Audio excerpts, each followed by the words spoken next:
Kapag may asawa na, hindi na pwedeng magbuhay binata. Marami na kasing dapat isakripisyo at isaalang-alang. Bagay na tila hindi naiintindihan ng ilan, tulad na lang ng mister ni Angelica. Madalas pa rin daw kasi itong uminom kasama ang barkada. Aalis siya, sasabihin niya, saglit lang siya, mag-a-update. Then maggulat ako, wala nang paramdam. Tatawagan mo, wala, papatayan ka. Kahit ano, hindi lang naman ako, kahit yung magulang niya, tatawagan siya. Walang sasagot. Dahil pinagmumulan ng away, hindi na raw minsan nagpapaalam ang kanyang mister at tumatakas na lang. Hanggang sa na-aksidente pa nga ito isang beses. Galing siya sa inuman, tapos umuwi siya ng puro galos na. Dumudugo na yung sa tuhod, dumudugo na yung sa siko niya. Tapos ang sabihin niya, nadulas lang. Makita mo dun sa motor, may gas-gas na din. Madalang na nga lang daw na magtugma ang day off nilang dalawa, inilalaan pa rin ito ng kanyang asawa para sa kanyang barkada.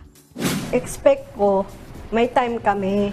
Pero magugulat na lang ako, may inuman na ganap. Siyempre, expect mo na, excited makapag-banding kasi para na lang kami magkapit-bahay dito eh. Kung sa pagsusustento naman daw ang usapan, hindi nagkukulang ang asawa ni Angelica.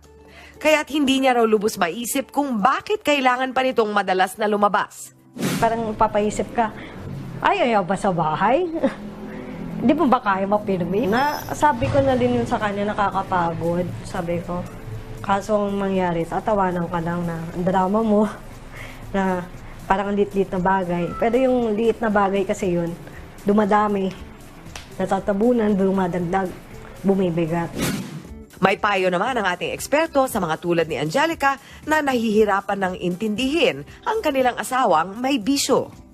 Yung mga bit-bit natin, unfinished business, during singleness, hindi pwedeng bit-bitin sa marriage. Not subject to stipulations Yun ang sabi ng family code Pag sila yung humingi ng tulong, pag sila na mismo yung humingi ng assistance. Tulungan niyo ba kami? Gusto kong matanggal tong bisyo na to Doon mo makikita na interesado magbago.